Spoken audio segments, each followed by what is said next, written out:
you're talking about, it just reminds me of how important self-awareness is in this whole process of naming your emotions.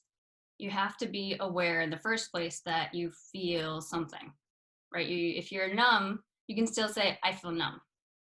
If you are, experiencing like body feelings, then you might feel, well, my throat is really tight. When have there been other instances in my life where my throat has felt really tight? Was I angry? Was I sad? Was I grieving? Um, was I feeling the suicidal urge and I really needed to cut something out of my life? Like, what was that? And connecting those bodily sensations to emotions is another way of naming your emotions. But it all comes down to your self-awareness. Like you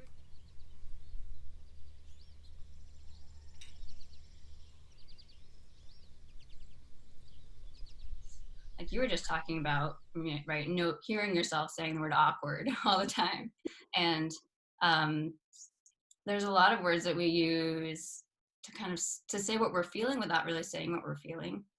And we call them in DI, we call them weasel words. So the words like bad or stressed or unhappy. Upset, upset. Even fine. Exactly. Fine is kind of a cover too. Yes, totally. It is.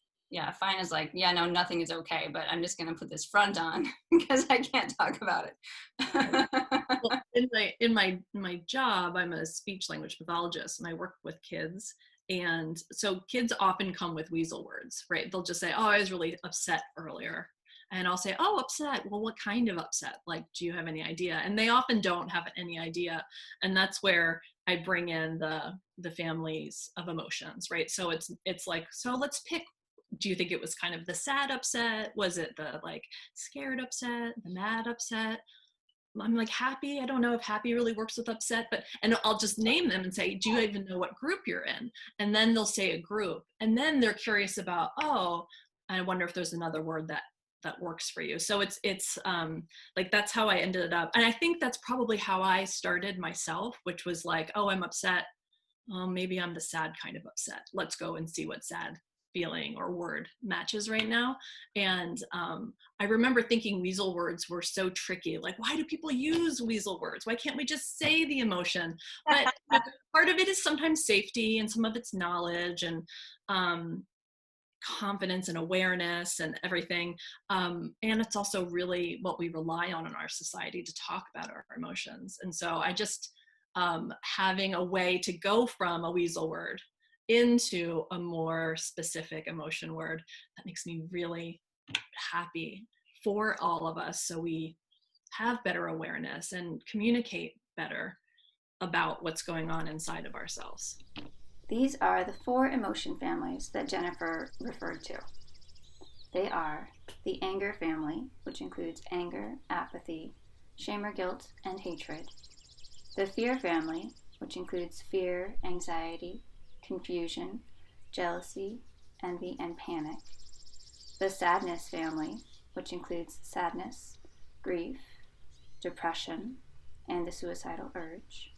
And the happiness family, which includes happiness, contentment, and joy.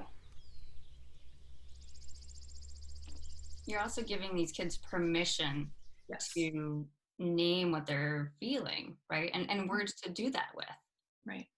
But Right. And being curious, like, oh, curiosity, like, oh, that's an interesting, like, upset, because when we're curious, we're just kind of open and we're listening and there's no judgment involved, right? And so rarely do we give each other that kind of space. And that's the other reason where even just the emotional vocabulary list alone is such a resource, such a deep resource, because it gives everybody so much. Not only does it give you words, but it gives like the levels of intensities of, and grouping everything in terms of like, oh, this is a soft fear, and seeing how it's so supportive of me, my curiosity. And then the middle ground, and then the intense ground. And I just really appreciate how much wisdom and knowledge and useful information is within just that one tool alone.